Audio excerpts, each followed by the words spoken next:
आज हम करेंगे refraction from denser to rarer medium. अब पहले हमने इससे पहले किया था rarer to denser.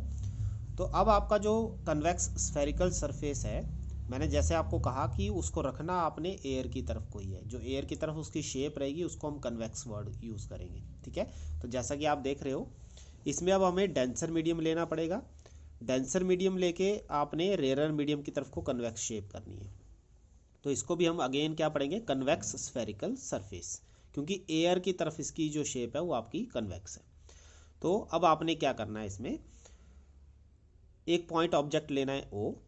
Point object O लिया तो अब ये क्या करेगा, यहाँ से ये रे को इंसिडेंट करेगा इस पॉइंट पे। अब क्योंकि इसकी शेप कैसी है ये, तो आपका जो सर्कल बनेगा वो इस तरह से बनेगा। सर्कल इस तरह से बनेगा तो इसका सेंटर ऑफ जो रेडियस ऑफ कर्वेचर रहेगा वो आपका लेफ्ट साइड में आएगा।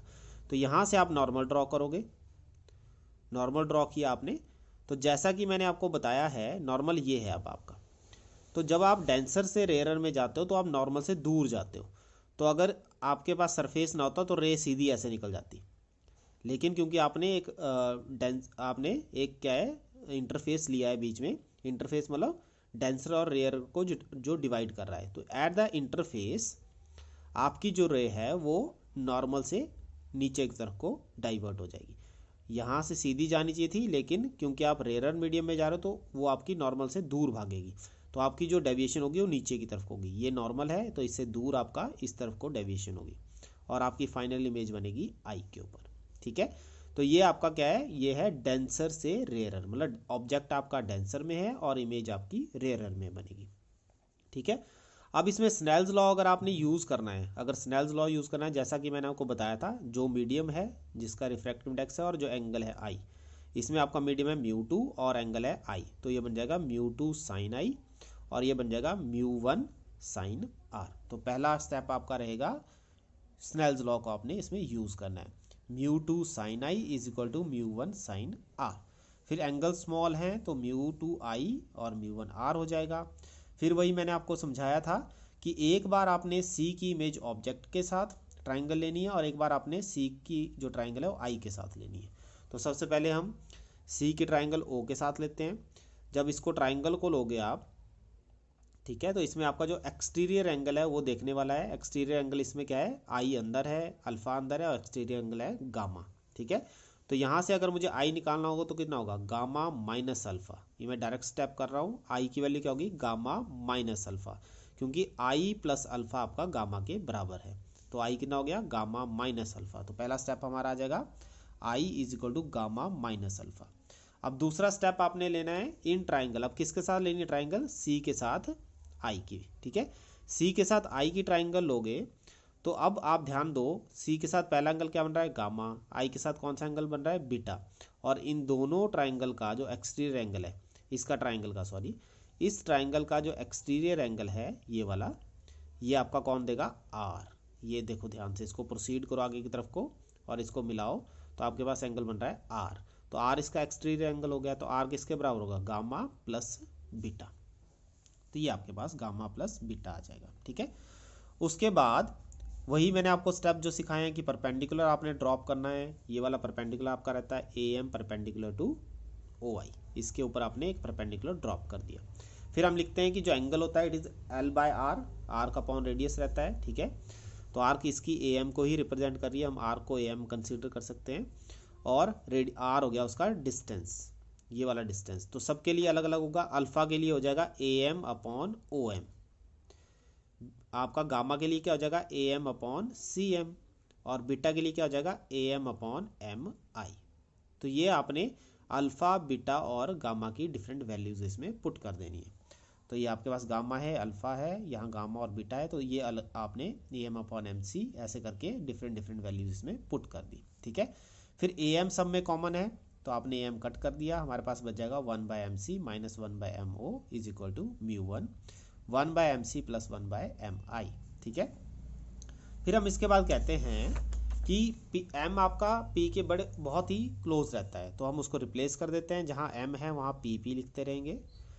फिर आपने न्यू कार्टेशियन साइन कन्वेंशन को यूज़ करना है। ठीक है, अब यहाँ पे बड़ा सिंपल सा है, पोल से हमने मेजरमेंट करनी है। तो आप देख सकते हो पोल से ऑब्जेक्ट लेफ्ट में है तो आपका माइनस यू आएगा, पोल से सी भी लेफ्ट में है तो माइनस आर आएगा, और पोल से आई आपका क्या है, राइट में है, इसलिए आपका ये वी डिस्टेंस पॉजिटिव आएगा। तो यही वैल्यू हम यहाँ पे पुट करेंगे। देखो आपके पास वी पॉजिटिव, बाकी दोनों नेगेटिव। यहाँ पे पुट कर दो mu two by P C की value minus R, P O की वैल्यू माइनस यू, और पी सी की वैल्यू फिर माइनस आर, पी आई की वैल्यू प्लस वी। ठीक है, फिर आपने क्या करना, आर वाली टर्म को एक साइड कर लेना है, minus mu two by R plus mu one by R, और जो अब बाकी टर्म है वो राइट साइड में चली जाएंगी। ये माइनस माइनस प्लस है, इसको हम प्लस कंसीडर करेंगे, राइट साइड में आएगा तो माइनस हो जाएगा, minus mu two by you, और ये आपका प्लस ही रहेगा। ठीक है, तो आपने याद रखना दोनों टर्म में आपने u को नेगेटिव बनाने की कोशिश करनी है। जैसे रेयर टू डेंसर भी किया था आपने, तो आपने वहाँ पे minus mu one by you किया था, तो यहाँ पे भी आपने म्यू टू बाई यू को ही नेगेटिव बनाना है। तो इससे भी आपको याद रहेगा कि हमने टर्म कैसे बनानी है, minus mu two by you plus mu one by V is equal to mu one minus mu two by R. तो बेटा अगर आप कंपेयर करो तो पिछले केस में हमने minus mu one by you plus mu two by v किया था, तो यहाँ पे mu two minus mu one था। अब आपका minus mu two by u है, म्यू वन बाई वी है, तो आपका mu one minus mu two आ रहा है। ठीक है, तो ये आपके डिफरेंस आएगा। जब इसमें बेसिक डिफरेंस क्या है, रेयरर से डेंसर में जहाँ म्यू वन है, डेंसर टू रेयर में वहाँ म्यू टू हो जाएगा। तो म्यू वन और म्यू टू को इंटरचेंज करने से आपको मीडियम में चेंज मिल जाता है। ठीक है, अब इसका यूज़ हम कहाँ करेंगे दोनों रिजल्ट का, इसका यूज़ करेंगे हम लेंस मेकर्स फॉर्मूला में। ये आपका 4 मार्क्स का क्वेश्चन है जो एग्जाम में पूछा जाता है। इसकी डेरिवेशन हम करेंगे। सबसे पहले हमने क्या करना है, एक कन्वेक्स लेंस लेना है जो आपका मेडअप होता है 2 कन्वेक्स रिफ्रैक्टिंग सरफेसेस की वजह से। एक कन्वेक्स लेंस 2 कन्वेक्स शेप को मिला के बनता है। The final image is formed after 2 रिफ्रैक्शंस। तो ये बड़ा इंपॉर्टेंट आर्टिकल है, इसको आपने बड़े अच्छे से समझना है। पहले मैं आपको डायग्रामेटिकली इसको समझाता हूँ। ये आपका फर्स्ट रिफ्रैक्टिंग सरफेस आ गया। अब फर्स्ट रिफ्रैक्टिंग सरफेस में अगर ऑब्जेक्ट से मैं एक इमेज इंसिडेंट करता हूँ, तो इमेज इंसिडेंट करने के बाद हमें पता है हमें एक नॉर्मल लेना पड़ता है। तो नॉर्मल कहाँ से आता है, आपका सेंटर ऑफ कर्वेचर से। इसके सेंटर का, इसका कर्वेचर का जहाँ सेंटर होगा वहाँ से आप नॉर्मल ड्रॉ करते हो। तो क्योंकि शेप ऐसी है तो आपका सेंटर राइट साइड में आएगा। तो यहाँ से मैं नॉर्मल ड्रॉ कर रहा हूँ। ठीक है, अब क्योंकि आप जो यहाँ से रिफ्रैक्शन होगी, क्योंकि रेयरर से डेंसर, क्योंकि ग्लास मीडियम आपका डेंसर होगा ज़्यादा, ग्लास का मीडियम, तो ये टुवर्ड्स नॉर्मल आपकी क्या होगी, इमेज फॉर्मेशन हो जाएगी। मैं इसको डॉटेड ले रहा हूँ, ये रीज़न मैं आपको बाद में बताऊँगा। तो ये आपकी फाइनल इमेज यहाँ पे I1 बन जाएगी। ठीक है, अब ये कहता है कि अगर मान लो मैं एक और refracting surface, spherical refracting surface दूसरी तरफ से ले लेता हूँ ये, तो क्या होगा, जब ये आपकी फर्स्ट की इमेज बनने लगेगी तो ये आपका एक और सरफेस से स्ट्राइक करेगा। अब सरफेस से स्ट्राइक करेगा तो क्योंकि इसका जो स्फेरिकल सरफेस का जो सेंटर ऑफ कर्वेचर होगा वो किस तरफ होगा, क्योंकि ऐसी शेप बनी है तो ये आपका सेंटर ऑफ कर्वेचर यहाँ आएगा। तो इस पॉइंट पे जहाँ पे इंसिडेंट हो रहा है, यहाँ पे नॉर्मल का रोल कौन प्ले करेगा, आपका ये नॉर्मल बनेगा। ठीक है, तो नॉर्मल बनेगा क्योंकि आप डेंसर से रेयरर में जा रहे हो, तो इस नॉर्मल से वो नीचे की तरफ को बेंड होगा और आपकी रे आपकी बेंड होगी और फाइनल इमेज आपकी एक्चुअल I1 से थोड़ा पीछे बन जाएगी I। तो ऐसा क्यों हुआ, ऐसा इसलिए हुआ कि पहले इस इंटरफेस ने उसको बेंड किया, फिर जब आप दूसरे सरफेस पे इंटरफेस पे आए तो इसने फर्दर उसको बेंड किया और आपकी फाइनल इमेज I पे बनी। सिंपल सी बात है कि अगर ये वाला फेस ना हो, जो ये मैं मिटा रहा हूँ, तो ये वाला अगर सरफेस ना हो तो आपकी इमेज I1 पे बनेगी, और जब ये वाला सरफेस इंट्रोड्यूस हो जाता है तो आपकी इमेज और बेंड हो जाती है और फाइनल इमेज आपकी थोड़ी आगे बनती है I पे। ठीक है, इसको बोलते हैं आपकी डबल रिफ्रैक्शन। 2 सरफेसेस आपको रिफ्रैक्ट करके देते हैं और फाइनल इमेज आपकी डबल रिफ्रैक्शन के बाद बनती है। ठीक है, तो यही चीज़ हम इसमें फॉलो करेंगे। अब ये क्या कहता है, एक पॉइंट ऑब्जेक्ट लेंगे, पॉइंट ऑब्जेक्ट को आपने प्रिंसिपल एक्सिस पे रखना है। रे ऑफ लाइट जब फर्स्ट इंटरफेस पे स्ट्राइक करेगी तो क्या होगा, आपकी रिफ्रैक्शन होगी। ये वाला फर्स्ट इंटरफेस पे आपकी जब रे स्ट्राइक करेगी तो रिफ्रैक्शन होगी और इमेज आपकी I1 पे बनेगी।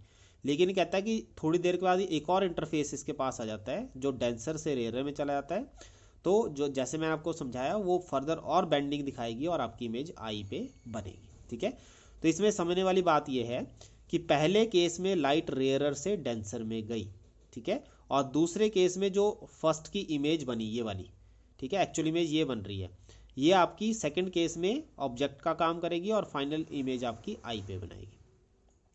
तो पहला इंटरफेस रेयरर से डेंसर, दूसरे केस में डेंसर से रेयरर।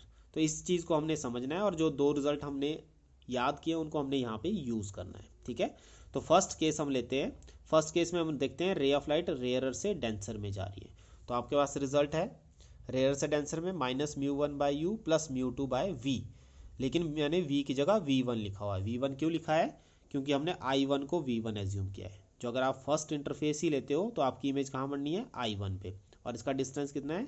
v1, ठीक है। तो यहाँ पे आप v1 लोगे, μ2 माइनस μ1 अपॉन r1, r1 लिया फर्स्ट इंटरफेस का आपका रेडियस ऑफ कर्वेचर, ठीक है। यहाँ पे दो हैं इसलिए r1 और r2 हम इनको लेंगे। तो फर्स्ट का इस वाले का c का डिस्टेंस आपका क्या आएगा? r1, ठीक है। फिर ये कहता है कि जो v1 है इमेज फर्स्ट की, वो आपका किसका काम करेगी? वो आपका करेगी वर्चुअल ऑब्जेक्ट का, ठीक है। जो फर्स्ट की इमेज है वो सेकंड के लिए क्या करेगी? वर्चुअल ऑब्जेक्ट का काम करेगी। और वर्चुअल ऑब्जेक्ट का काम करेगी मतलब ये हुआ कि जो इमेज ये बनाने की कोशिश कर रहा है ये सेकंड इंटरफेस के लिए क्या करेगी? ऑब्जेक्ट का काम करेगी। मतलब i1 जो बना है वो i1 क्या है? फर्स्ट के लिए इमेज है, और सेकंड सरफेस के लिए किसका काम करेगा? ऑब्जेक्ट का काम करेगा। सेकंड सरफेस के लिए i1 ऑब्जेक्ट का काम करेगा और फाइनल इमेज कहाँ बनाएगा? i पे। तो अब सेकंड इंटरफेस के लिए जो v1 है वो आपका ऑब्जेक्ट है और उसकी इमेज है v के ऊपर, ठीक है। तो ये चीज़ आपने समझनी है कि जो सेकंड इंटरफेस है जब उस पर लाइट स्ट्राइक करेगी तो जो i1 इमेज है वो उसकी वर्चुअल ऑब्जेक्ट होगी। वर्चुअल ऑब्जेक्ट होगी तो हमने कहा अब हम कहाँ से कहाँ जा रहे हैं? डेंसर से रेयरर में। तो डेंसर से रेयरर वाला रिजल्ट आप यूज़ करोगे, यहाँ पे आना चाहिए -μ2/u, ठीक है। लेकिन u आपका जो ऑब्जेक्ट है वो कौन है? अब है आपका v1, ठीक है, प्लस μ1/v। μ1/v मतलब जो आपकी फाइनल इमेज बना रही है, आपकी फाइनल इमेज v पे बन रही है। अगेन μ1 माइनस μ2 जो आज हमने रिजल्ट किया वो वाला यूज़ करेंगे क्योंकि डेंसर से रेयरर मीडियम में हम जा रहे हैं। और सेकंड का जो सेकंड सरफेस का ये वाला सेकंड सरफेस है, इसका जो रेडियस ऑफ कर्वेचर है c2, ये हमने r2 मानना है, ठीक है, ये वाला डिस्टेंस। तो यहाँ हमने r2 कर लिया। अब हम क्या करेंगे? इक्वेशन 1 जो ऊपर है और इक्वेशन 2 जो नीचे है इनको ऐड करेंगे। तो आपने ध्यान से देखना है, यहाँ पे μ2/v1 प्लस है और यहाँ पे μ2/v1 माइनस है। जब ऐड करोगे दोनों एक दूसरे को कैंसिल कर जाएंगे, हमारे पास रह जाएगा -μ1/u प्लस μ1/v, और दोनों को आपने जो ये वाला टर्म है इनको याद कर लो, μ2 minus μ1/r1 plus μ1 minus μ2/r2। अब अगर इसमें मैंने μ2 माइनस μ1 इसको भी बनाना है तो मुझे क्या करना पड़ेगा? इसको माइनस करना पड़ेगा क्योंकि आपने एक्सचेंज करना है। तो टर्म को जब आगे नेगेटिव से पॉजिटिव और पॉजिटिव को नेगेटिव बनाते हैं तो बाहर आपका माइनस आ जाता है। सिंपल मैथमेटिक्स है। तो मैं इसी स्टेप में आगे क्या करूँगा? इसको राइट टर्म को भी μ2 माइनस μ1 कर दूंगा। तो यहाँ पे प्लस की जगह क्या बन जाएगा? माइनस, ठीक है। फिर यहाँ पे μ1 कॉमन आ गया तो -1/u प्लस 1/v, μ2 माइनस μ1 दोनों से कॉमन आ रहा है, 1/r1 माइनस 1/r2। फिर आप क्या करते हो? -1 इसको μ1 को राइट साइड में डिवाइड करते हो तो μ2/μ1 -1 हो जाएगा। जब μ1 से μ1 डिवाइड करोगे तो 1 रह जाएगा और यहाँ पे होगा μ2/μ1, -1/u प्लस 1/v, और यहाँ पे 1/r1 माइनस 1/r2। अब ये जो -1/u प्लस 1/v होता है ये होता है लेंस फार्मूला, जिसमें हम 1/f की वैल्यू निकालते हैं, -1/u प्लस 1/v। तो यहाँ पे आप डायरेक्ट इसको याद करोगे, आपने 10th क्लास में भी लर्न किया है। फर्दर इसको हम आगे भी कैलकुलेट करके बताएंगे। और जो μ2/μ1 है उसको मैं रिफ्रैक्टिव इंडेक्स म्यू लिख दूंगा, ठीक है, -1। और ये जो सारा रिलेशन बनेगा इसको नाम देते हैं हम lens makers formula. Lens makers formula मतलब जो आप लेंसेज यूज़ करते हो, जैसे देखने के लिए आपको स्पेक्स लगती हैं, तो कितनी डायप्टर की आपको लेंस की ज़रूरत है उसके लिए ये फार्मूला यूज़ किया जाता है, ठीक है। और किस तरह का आपको लेंस चाहिए, कनकेव चाहिए, कन्वेक्स चाहिए, वो आप इस फार्मूला से कैलकुलेट करके निकाल सकते हो। फिर इसके बाद ये कहता है जो मैंने आपको डायग्राम अभी करवाए थे उसको हम फर्दर अलग अलग डायग्राम बना के भी दिखा सकते हैं। जैसे मैंने इसमें पहले रेयरर से डेंसर ही दिखाया, इमेज i1 पे बनी, और सेकंड केस में जो i1 वाली इमेज है, ये वाली i1 वाली इमेज है, ये क्या करेगी? ऑब्जेक्ट का काम करेगी और आपकी फाइनल इमेज i पे बनाएगी। तो पहला केस दिखाना है आपने रेयरर से डेंसर, और दूसरा केस दिखाना है डेंसर से रेयरर, जैसा कि मैं आपको समझा रहा हूँ। तो ये आपका रहेगा लेंस मेकर्स फॉर्मूला, इसको आपने अच्छे से लर्न कर लेना।